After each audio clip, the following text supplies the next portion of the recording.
In less than a week, Rock Island City Council plans to propose protections for the city's wetlands. It comes after last night's public hearing on expanding a tax increment finance district drew a standing room only crowd. Maddie Franz joins us in studio to explain what advocates are asking for. Good evening, Maddie.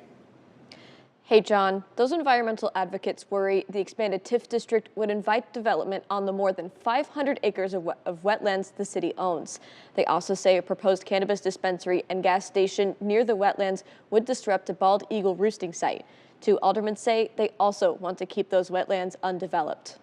The Monday evening hearing on expanding the tax increment finance district near Milan Bottoms saw more than 100 people crowd into council chambers. City council wasn't required to be there, but most watched remotely. I know that this is an issue that many people are passionate about. Alderman Dylan Parker says he's followed the opposition to the proposed cannabis dispensary and gas station on social media and hears about it from his constituents every day. And so I was not surprised by the turnout at the hearing last night. One of the crowd's concerns, including the city's 528 acres of wetlands and a tax increment finance district. They asked the city to consider creating a conservation easement for the land, preventing any development. We are gravely concerned that having this TIF expanded throughout the floodplain and the wetlands will allow for development in these locations. Is the city willing to put strong permanent protection on these sensitive wetlands as part of the TIF approval? On the spirit of it, I completely support it. Parker says he's opposed to any wetland developments. And so if a conservation easement is a tool that we can use to ensure that, I completely support it. Also watching remotely, Alderman Randy Hurt. But it did tell us, though, that there was a lot of people that were very passionate about preserving the wetland areas out there and the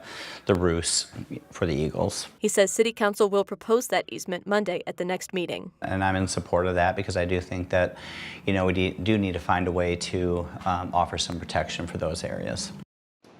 Now, Hurt says the next step in considering the TIF district expansion won't come until early April, and Parker encourages people to reach out to him if they have questions about city processes. He says the city still plans to use money from the TIF to support wetland conservation. Shelby?